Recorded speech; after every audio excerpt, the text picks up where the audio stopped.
Hello friends, welcome back to our channel पढ़ ले with sure. तो आज की इस वीडियो में हम लोग पढ़ेंगे क्लास 8 साइंस चैप्टर 10 साउंड। तो आप सभी को याद होगा इसके पहले वाले वीडियो में हम लोगों ने amplitude, time period and frequency of vibration के पहले वाले सारे टॉपिक कंप्लीट कर लिए थे।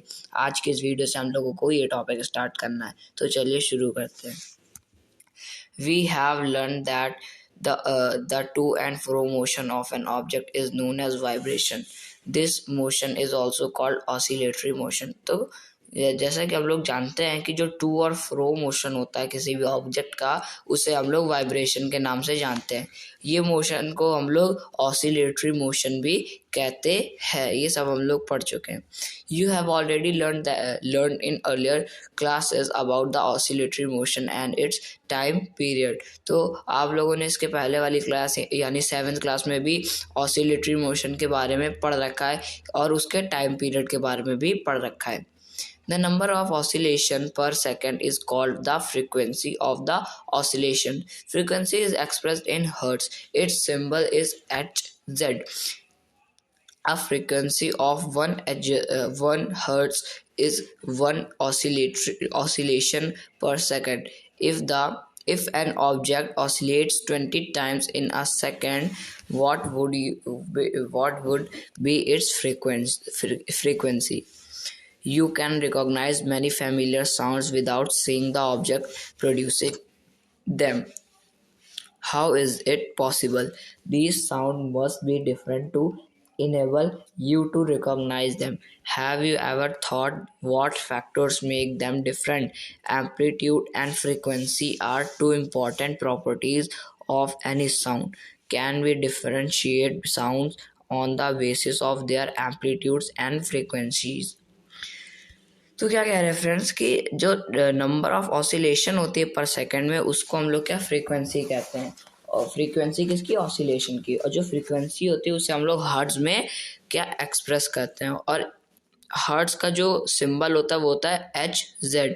और एक फ्रीक्वेंसी जैसे कि a frequency of 1 hertz is 1 oscillation पर सेकंड, यानी कि 1 हर्ट्ज की फ्रीक्वेंसी 1 ऑसिलेशन पर सेकंड होती है। अगर कोई ऑब्जेक्ट 20 ऑसिलेट कर रहा है तो उसकी फ्रीक्वेंसी कितनी होगी, आप बताइए।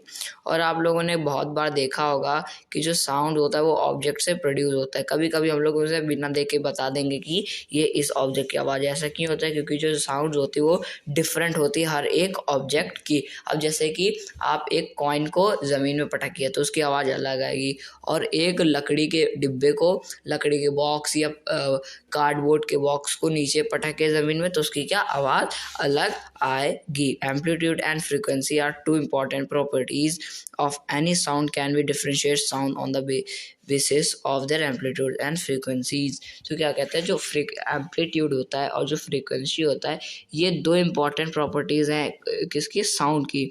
और इसमें हम लोग क्या डिफ्रेंशिएट भी कर सकते हैं साउंड में और उनके एम्पलीट्यूड्स और उनकी फ्रीक्वेंसीज में। तो फ्रेंड्स, ये वाला जो हमारा टॉपिक है तो कंप्लीट हो चुका है। अब जो हमारा नेक्स्ट टॉपिक है वो है loudness and pitch.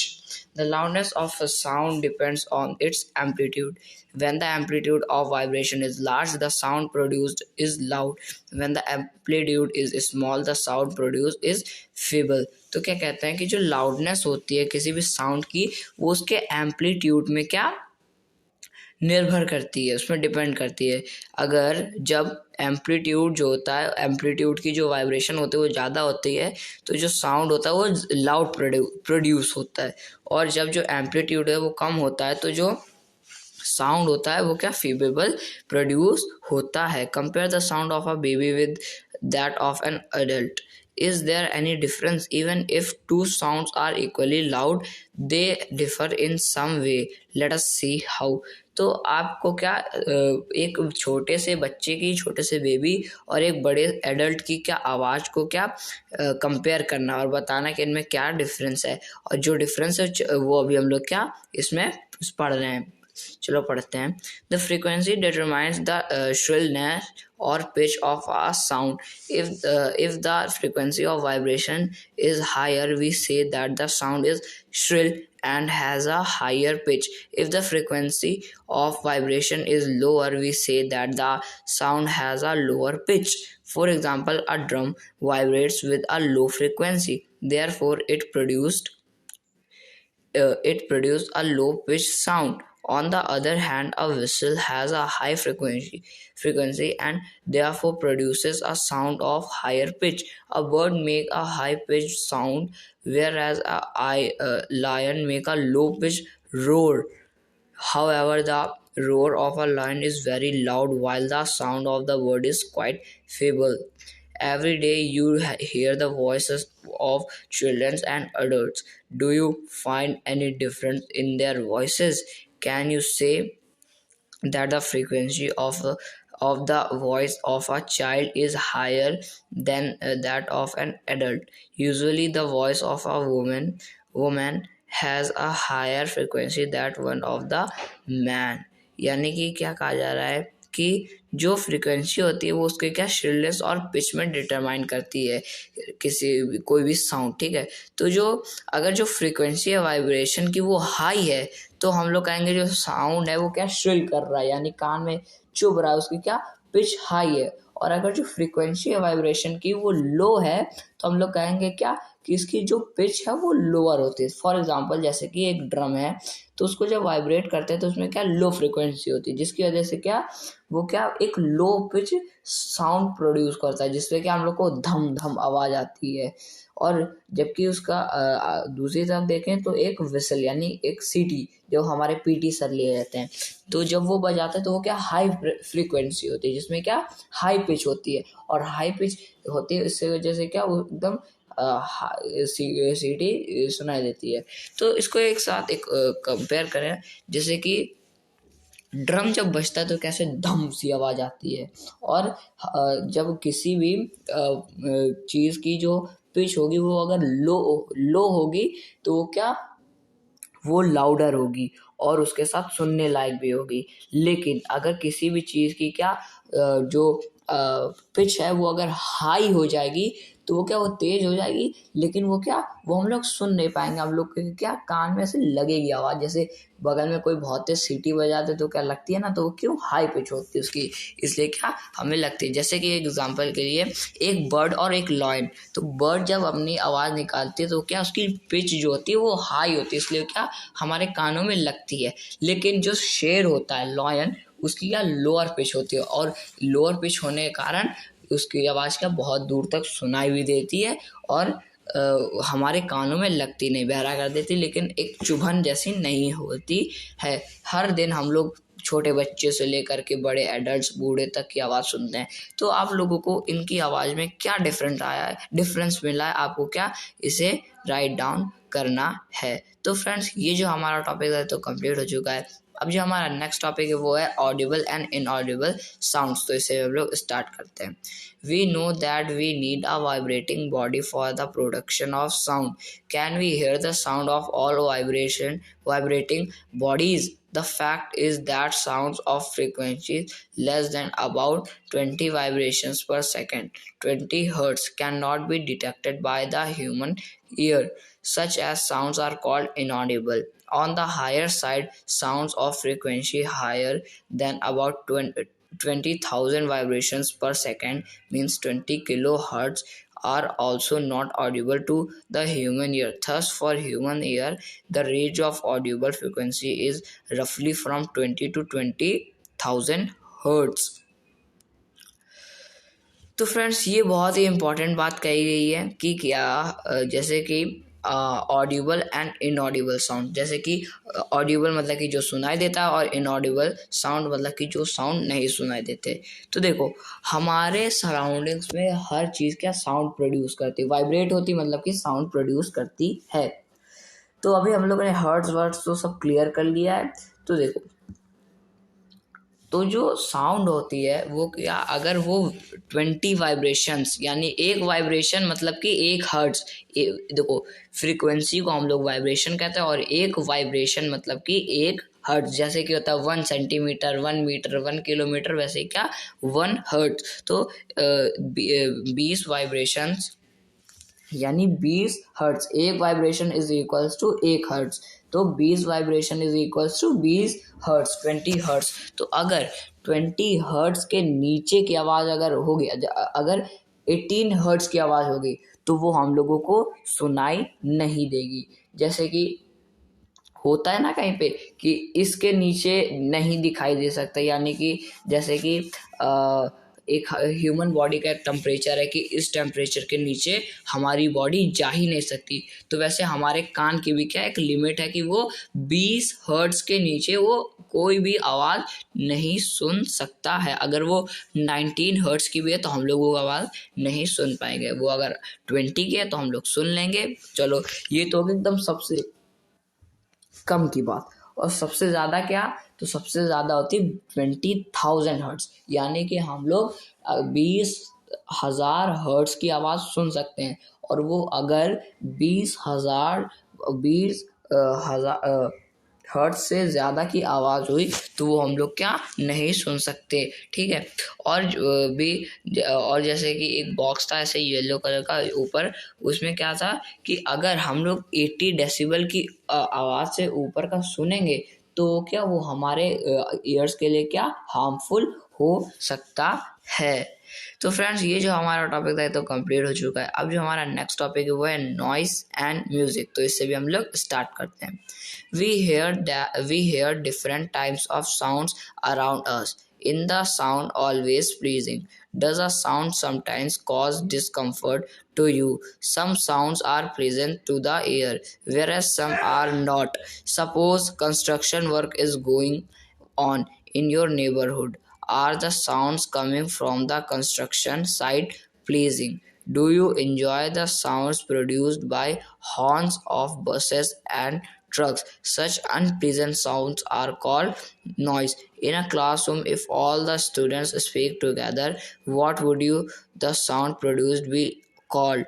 On the other hand, you enjoy sound from musical instrument. Musical sound is one which is pleasing to the ear. Sound produced by a harmonium is a musical sound. The string of a sitar also gives out a musical sound. But if a musical sound becomes too loud, would it remain melodious? तो क्या कहते हैं कि इस topic में तो हम लोग नॉइस और म्यूज़िक के बीच में डिफरेंस ही क्या देख पा रहे हैं। तो दो टाइप के साउंड्स होते हैं, एक होता है नॉइस, एक होता है म्यूज़िक। यानी कि पहले नॉइस समझते हैं। तो नॉइस मतलब कि जो अनप्लीजेंट साउंड होता है, जैसे कि अगर आप किसी ट्रैफिक में चले जाते हैं तो वहाँ पे क्या बस, ट्रक्स, बाइक्स, इन सब के क्या कार्स, इन सब के क्या हॉर्न्स बजते रहते हैं, पी पी पी।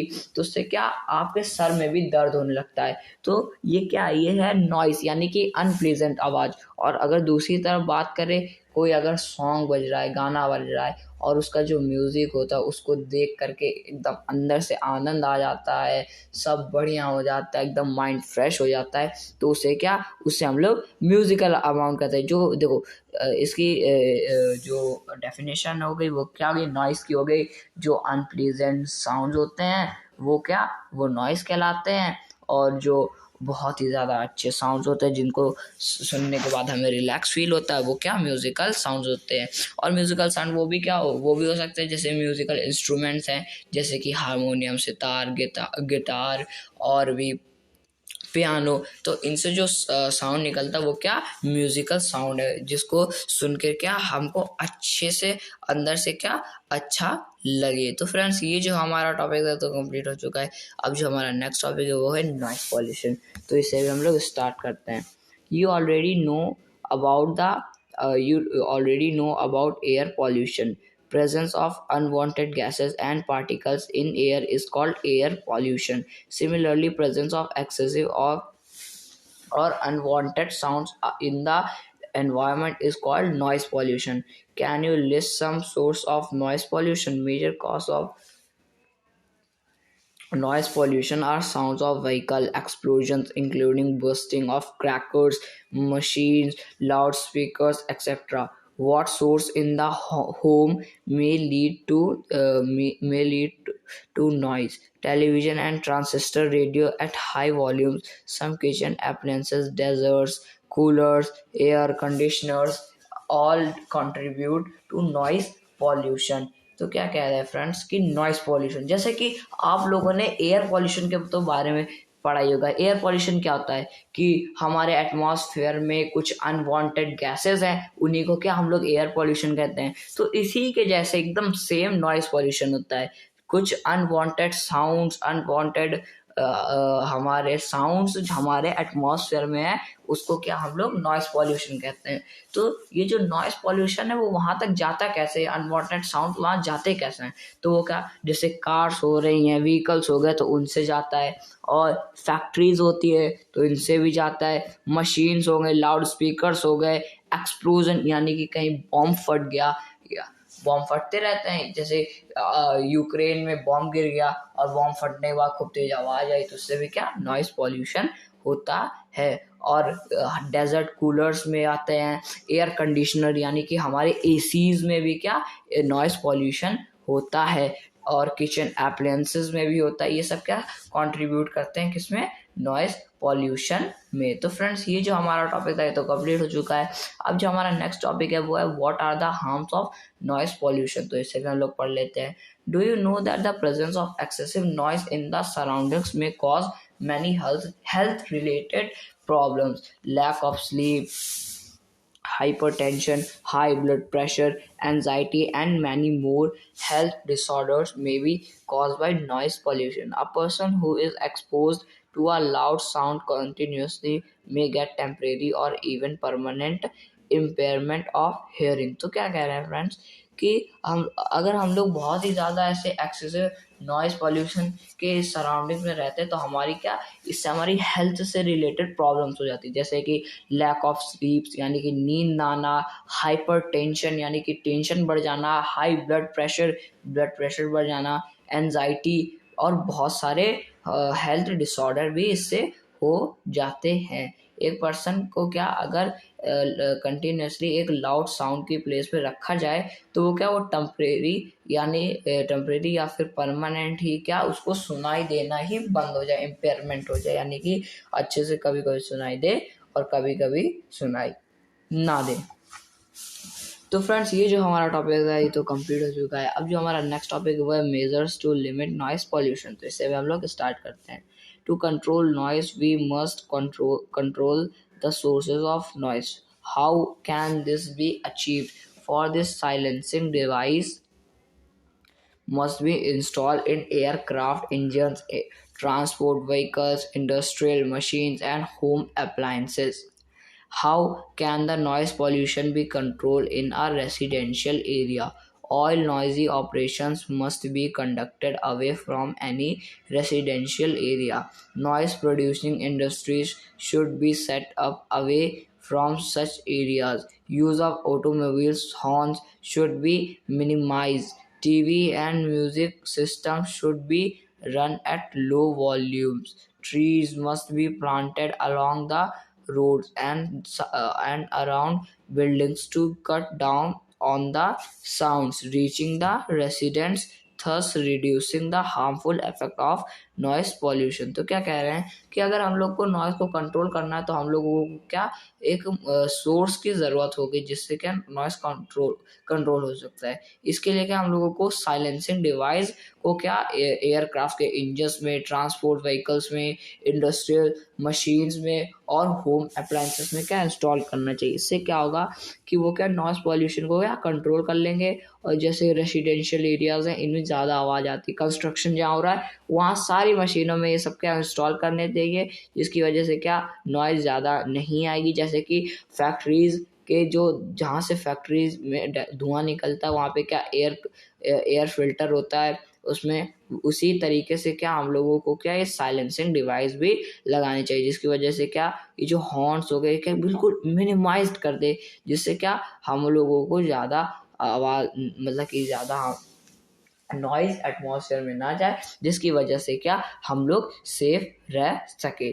तो फ्रेंड्स, ये जो हमारा टॉपिक है तो कंप्लीट हो चुका है। इसी के साथ जो हमारा चैप्टर है वो भी कंप्लीट हो चुका है। इस चैप्टर के कीवर्ड है उसे एक बार हम लोग रीड कर लेते हैं।